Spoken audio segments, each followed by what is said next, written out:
Hello and welcome to the Lorna Marie Fitness Podcast, the show where we talk all things fitness, health, mindset and lifestyle to help you become fitter, healthier and happier. I help busy people who lack time, motivation and self-belief to look and feel great again. If you want to work with me, head over to lornamariefitness.co.uk, but for now, enjoy this episode.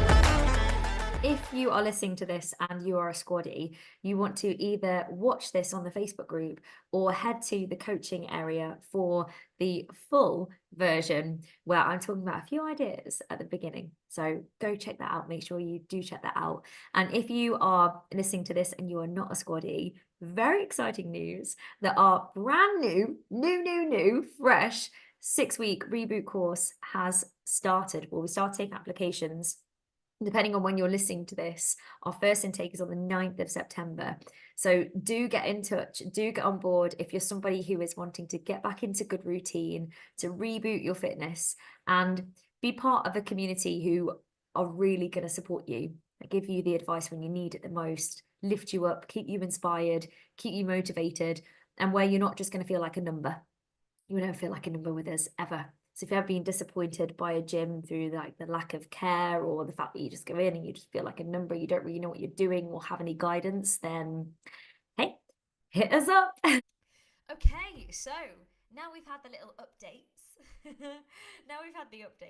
Let's do the Q&A. I'm just getting the questions. Oh, there's me. It's funny, you want to come on here and see myself live. Right, here are the questions. So, we'll start at the very top. If I put all questions on. Right. After not exercising for at least 4 weeks, I was wondering if muscle memory is an actual thing. And if so, how long is its memory? And what a great question. What a brilliant question. And I think actually really relevant for a lot of us coming off summer, where maybe we've not been exercising or we've been totally out of routine, or we're just getting back into routine. We're not being as on it, if you like. I think it's a really, really good question.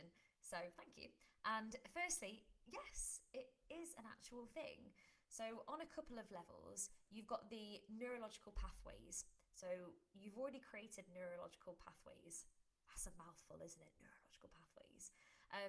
So that means that your body is going to be more efficient at recruiting your muscle fibers. So when you come back to it, it's more efficient at recruiting them. It's like that muscle memory, literally. And then also you would have created like the infrastructure in your cells. So although like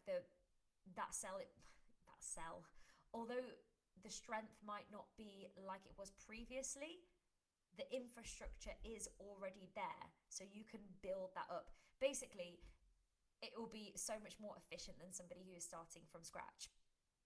So the consensus is, or research suggests, that if you spend any longer than like 2 weeks out of doing exercise and like doing nothing, then you start to lose your fitness. You start to lose your muscle mass. You start to lose your flexibility, your cardio fitness a bit, okay?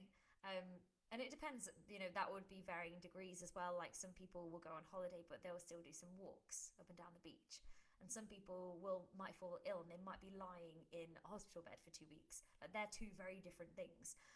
But generally you start to lose it after about a couple of weeks. But after 4 weeks, you will absolutely be able to get back to where you were, and it won't really take that long. For the first couple of weeks, it might feel a little bit trickier than it did before, but I think that's to be expected. So if you have that in the back of your mind that, okay, well, I'm just getting back into things here. The first couple of weeks, it's going to be a little bit tricky, but I know that. And then you'll get straight back into it. So I think here the most important thing isn't worrying about like what's already has or hasn't happened. It's thinking about what you're going to do next. And what you want to do next is just get into a consistent routine, but also one where you're breaking yourself in. Like the last thing you want to do is not have trained for a while or not have been consistently training for 4 weeks and then all of a sudden dive in with like 5 intense workouts, because it's just going to be begging an injury. So you could go in with 5 workouts and vary them up, and also go in just reviewing how your body feels, and if you need an extra rest day here or there just to allow your body that little bit of recovery, then take it. And and also maybe dialing back on the intensity or the effort that you put into the class, or maybe the duration of the class. So just ease yourself back into it, and listen to your body as you do that, and you'll soon get it back. So 4 weeks it's really not the be all and end all. Muscle memory is absolutely a thing, and that will stand you in very good stead as opposed to somebody who's starting from scratch. So basically, we draw a line and we get cracking now.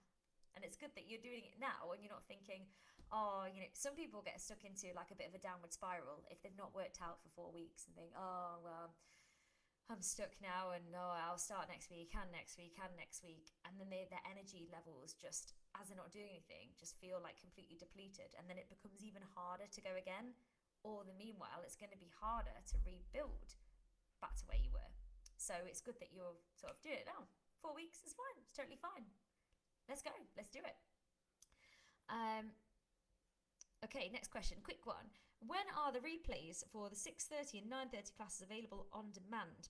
Okay, so if you are new to the squad, we do the live, so live on Zoom at 6:30 and 9:30 every day, and those exact classes go on live replay in the evening. So we have a lot of squaddies that use the evening classes as like that transition from work into home life, or they prefer doing it in the evening because their energy levels are better at night, or maybe like it's actually a stop in the day, for if you're working from home or you do a hybrid, it actually puts a stop to the day, like, right, I'm going to put my laptop down now. Again, it is like that transition from work into home life, isn't it? But it's actually putting that into your timetable. So they're the live replays. The on demand, that goes, we say 24 hours, it'll be up on demand in 24 hours. Generally speaking, I try and do it as quick as I can. So what I have to do is, just so you know, just for context, and it's quite interesting really, isn't it? So we record the classes, then I have to download them, I edit them, and as you know, I keep them really raw, just basically chopping off the front and the back. And then I upload it, and I upload it to one place for on demand, and then I have to upload it to something completely separate for live replay later on in the day.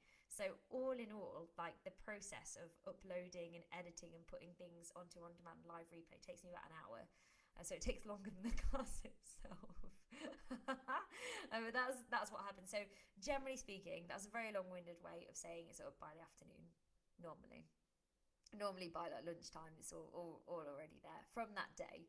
But of course, you've got thousands of videos on demand. So if you find that, oh, it's not up yet, just go into like that category or go into the search bar and type something in, the same workout. So for example, Zumba, you could just go into on demand, type in Zumba. The only time I wouldn't upload something to on demand, because I don't always, I mean 80%, 80-90% of the time I do, the only time I wouldn't is if it's a release. And what I mean by that is when we do stronger, it's set choreography, and we keep that release. So we keep that set choreography, like for example, give it a name like Stronger 23, that's the one I'm working on now. And so I source some music, I do the choreography, I write my own choreography notes, and then I bring it to you guys. Like, it's quite a lengthy process, it takes me a few weeks to do it. Bring it to you guys, and then we keep that release for a few weeks so that you can get to know it, and then you can actually start to increase your weight and then see and feel your progress as the weeks go on. And the same with things like Zumba. So when we're learning a routine or a set routine, we'll keep that release for a little while, because if I uploaded every single Zumba, you'll find that like the past 6 Zumbas are the exact same. So there's no point in me uploading every single Zumba, for example. Same with Stronger. I'm not going to upload Stronger number 23 10 times. Stronger number 23, as soon as we do it, I'll keep that one on. So that's the only time that I wouldn't upload, like say the morning class to an on demand, if we've done a release and that release is already on demand. I hope that makes sense. So that is only with Stronger, Yogascape and Zumba. There are pre-choreographed classes that we do. Everything else is, soon it'll just go on straight away. Is there a set of classes that are highlighted as beginner to ease in? I'm expecting that I'll pull every muscle in my body if I go full on straight away. Don't do that. Don't do that. I mean, team, what would you say? What would you say for somebody who is a beginner? Where would they start? What I always say is, I think beginner's a really subjective term, personally. And I'm not saying this just to be like, ar- not argumentative is the wrong word, isn't it? But you know what I mean? I'm not just saying that. I really think beginner's so subjective. And I think the best thing to do, in my opinion, the best thing to do is go onto On Demand and have a look at the bolt on area. So they're all really short workouts. Have a little look at the workouts. So you can have a look at the class descriptions. So get all the classes there, see what takes your fancy, have a little read of it, and then have a look at them on demand. And then pop some into your favourites that you're going to try. And don't forget, you're in the comfort of your own home. So if you need to change a move or, you know, do something different to what I'm doing or slow it down or actually think, poof, this isn't for me, I'm just going to stop that. Or even if you come to a live and you think, this isn't for me, you know, there's no pressure. There's no pressure. It's not like you're in a group exercise class with 40 people all around you and then you've got to do the walk of shame leaving the class. So I would say just start off there and start off maybe small. So you might want to do 10 minutes of a class. Try something for 10 minutes. And then next week you do it for 15 minutes and you build it up that way. Or you could build it up in terms of the intensity you put in. So duration, the intensity, so the amount of effort you put in. And I would always say, I'd always encourage you to try something a few times as well. Like, don't just do it one time and think, oh, no, not for me. Like, give it some time. Give it at least 3 times to be like, absolutely not. Unless, you know, you're really, really sure. But that's what I would personally do, and just try a little bit of everything. So I hope that's useful in a way. And another piece of advice I would have is to do a big variety. So I would say make sure you've got some cardio in there for your heart health. So the less intense ones on there, if you want to start less intense, would be, well, I say power walking, but we do power walk quite intensely as well.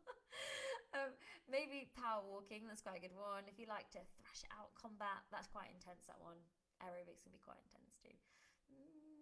Yeah, you could always use step without a step as well.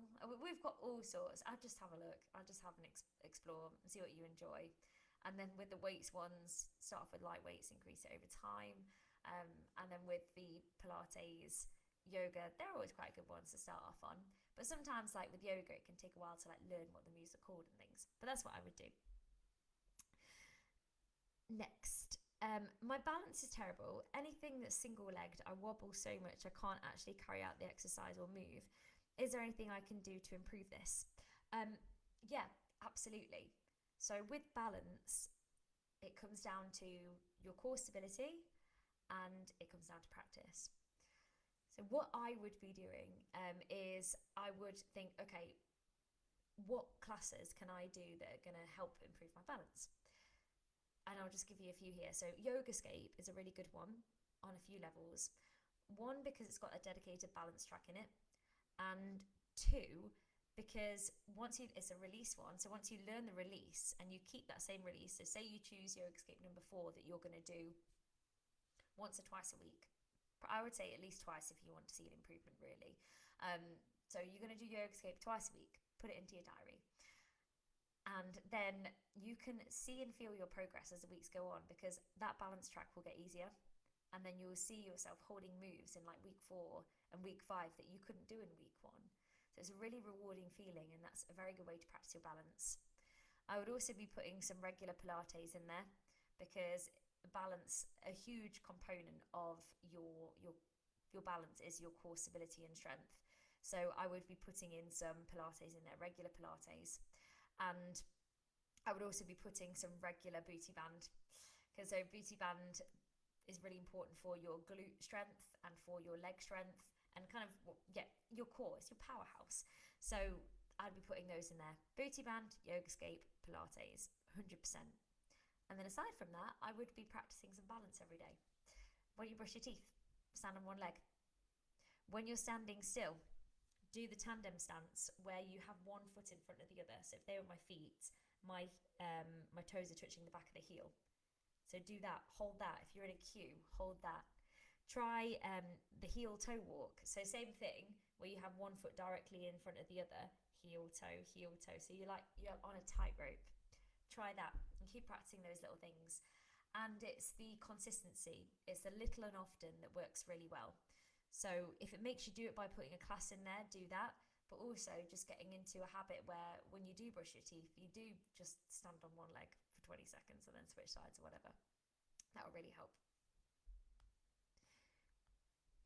Are there any top tips for stopping yourself from needing the loo on a run? And I'm not talking about needing a pee. I'm so sick of panicking about it and it's really holding me back. And recent events prove it's not just in my head. Now, firstly, I just want to say that this is completely normal and lots of people do find this, so you're not alone. And also, I'm sorry to hear that this has been happening, and it's an inconvenience, isn't it? It's an inconvenience to say the least, but there are things that you can do about it. So let's get practical. Let's talk about what we can do. A lot of this is going to be trying to find out more about your body and how your body is responding to certain things. So I would have like a little checklist, and in that checklist I'll be thinking and actually keeping a diary. So firstly, I think it's really important to start basically taking data of yourself.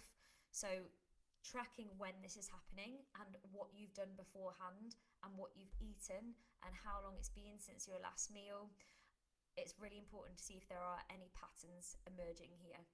So a few things just off the top of my head would be your meal timing. So if you find that you are struggling with this and you're feeling like you're needing a number two and it's actually, it's a serious thing, like it's happening, and when you're on a run, when did you last have your last meal? You want to leave about 2 to 3 hours between a meal and going on a run. So that would be the first thing. The second thing, I would be thinking about the food types. So have you been eating foods that are really high in fibre? Have you been eating foods that are quite fatty or quite rich? Because they won't help with your digestion, especially when we're running. I feel like that really, really kickstart the digestion, doesn't it? And can you identify any trigger foods? So these are all things that I'll be writing down, like taking data of yourself. So you might find that there are some foods that really, really set you off. And have you ever tried the FODMAP diet that doctors tell patients who have IBS to go on? That could be something to try, but probably with a dietitian. But it's trying to find out what your triggers are. So trying to find out what your triggers are, triggers food-wise, and if there's a pattern like with the time of day, like when do you run? Is it always at the same time? And is that in the morning? Is it in the afternoon? Is it in the evening? Could you try and get into a routine of, if you don't already, like doing it in the morning, but when you emptied your bowels, and when that's what you done. So you got up in the morning, you just had a little drink, you've emptied your bowels, and then you go and then have breakfast when you get back. Or does that fit in with your training plan? How long are you going to be going out on a run for? And then we've got to think about those kind of things. Is there a way to stay hydrated on your run without having loads and loads of water that might upset the stomach? Can we put electrolytes into our drink, for example? Or are you having energy gels? Are you having any of those gels? Because they can really mess with your digestion. I would not recommend those. And one other thing as well, so two more things here. I would be thinking about, I've lost my train of thought now. Yeah, going back to the emptying the bowels thing, I would be trying to think about doing something before you go on a run, just to kind of get the body moving and then almost like test the water. So you could, for example, do a real brisk walk before you go, or even like a class, like a bit of a class, to see how you feel before you go. And then again, notice if there's any patterns. And the other thing that I was going to say is, can you do anything to relax yourself before you go on a run? Because sometimes when we're feeling really anxious about something and we think it's going to happen, and you're getting worried, like, oh my gosh, what if I need to go to the toilet? I feel like it's going to come. I feel like I need to go now. And then you start to build it up in your head and actually kind of make it happen. So is there anything that you can do to relax yourself pre-run? Like, even like not just in the mind, but also in the body, like help relax your body, help, improve digestion. So things would be like a pre-run stretch, and we've got some on demand as well. So you get yourself onto on demand, do a nice relaxing stretch, even if it's just for a few minutes, just to try and relax yourself before you go. But I think the main thing here is going to be tracking. So looking at what foods are you having, what is the time difference between having that food and going on your run. Is there a certain time of day that this is happening, and are you doing anything like pre? So what's your routine before? What's your routine pre-run? Can you empty your bowels? Can you do something relaxing? Can you do something to test the water, maybe like a brisk walk before you run? Those are the things that I would be looking at. And if it's something that's really affecting you, I would, and you've tried a few things, so you've tracked it for a while, that's the point actually. I would definitely track it for a while. And then I was going to say go to a GP. But if you've got that tracked data, it's going to be so much more useful when you go to a GP and you can be like, these are the patterns that I'm noticing. Can you please help? And they might put you on a FODMAP diet or elimination diet, which is typically what you would put somebody who has IBS or suspected IBS on. But it's really common. It's really common in running. So please don't worry. Please don't worry. Let's try and get to the root of what's going on. I hope that's useful. Let's move on to the next one. I've got 2 more questions, Gan. I suffer from painful and weak wrists when I exercise. Is there anything I can do about making them stronger without causing too much pain? So, yes, there is. And it really depends on the reason behind your wrists as well. Like, is it arthritis, or do you feel like they are just a bit weak at the moment? In both cases, it's like obviously really important to be exercising them, but also not overdoing it at the same time. So it's trying to find that balance between strengthening the wrists and also not overdoing it and making that pain even worse. So there's a few things you can do: strengthen and stretch.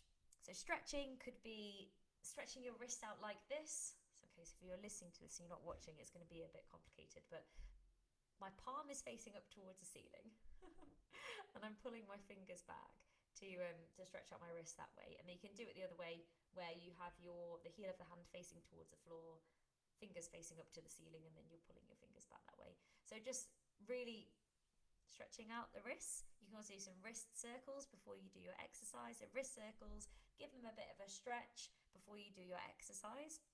And then to strengthen your wrists, you can get a very, very light weight, and you can do some little wrist curls with the light weight in your hand, in the palm of your hand. You can also get a tennis ball and do some tennis ball squeezes, and that is also going to improve your grip strength. And then for any floor work, you could do push-ups on the fist. So you could have the flat of your fist and be doing push-ups on that instead of putting your hands into like a flex position, which can hurt the wrist. So those are things that I would do. And then just do it bit by bit and find that balance between improving the strength and then also not overdoing it. But one thing's for sure, if we don't do anything about it, they're not going to get stronger and we're still going to be having this pain. So it's important to maybe even put it into your calendar, or set a alarm on your phone that every day you do 5 or 10 minutes of wrist exercises so many days a week. That could be something to do, and then just kind of review and see how it feels. But there's loads that you can do. Like loads of yoga moves are really, really good for improving wrist strength. But then again, there's a lot on the wrist, so you might do 10 minutes of yoga, for example, as opposed to like a full class. Okay, final question, team. I started doing stronger recently. Of course, I've thrown myself into it as I do with everything. I'm now taking a step back and reassessing what's best for me. I don't want to build bulk, but I'd like toned arms and shoulders. I use hand weights. If I stay at a lower weight, 3 kilograms, for example, could I still achieve that, or do I need to increase? Bit of a waffle, Lorna, feel free to condense. It's not waffle at all. That's all really good stuff. Basically, you're not going to build bulk with stronger. You're just not going to do it. So stronger is a class that, yes, we're using weights, we're using a barbell, but the amount of reps that you have to do in one track, you are not going to build bulk with that whatsoever. You know, we're squatting for like 5 minutes. We're doing chest presses for 4 minutes. We're doing a back track for 6 minutes. you are not going to build bulk doing that, because it's high repetition.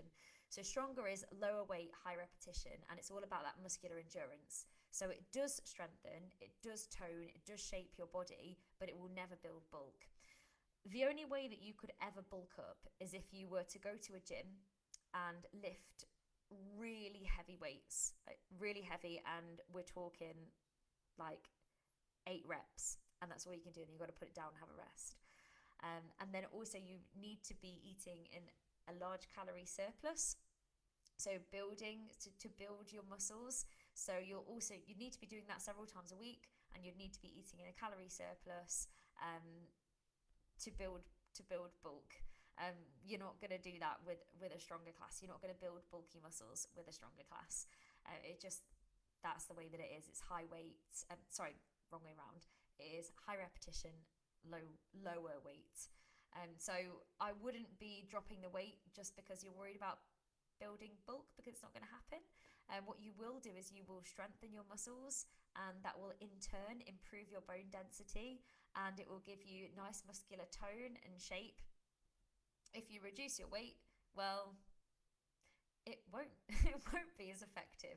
And I don't think there's any like, why would you not, in my mind, why would you not want to be strong? Like, why would you not want to feel stronger? Do you know what I mean? So I wouldn't be decreasing the weight there, and you won't build any bulk doing stronger. So don't worry about that. And if you want toned looking arms and shoulders, it's really important to basically be, it sounds awful, but stressing the muscles. So we need a decent weight on there for stronger. We need a good weight. If you're serious about shaping and you want the nice muscular tone, then you want to be challenging the weight. Okay, you want to be challenging the weight in stronger, but with the amount of reps that you have to do in stronger, you will not build bulk at all. Like, no way. All right. So team, that's all the questions from today. I am just going to see if there's any more that have been asked. Any more for any more? No, that's all. So, gang, I will see you bright and early in the morning. I'll see you bright and early in the morning, team, or I'll see you at 9:30, or I'll see you on the live replay or on demand. Anyway, I hope you have a lovely rest of your evening, and here's to a fresh month, team. September, here we come. Woo!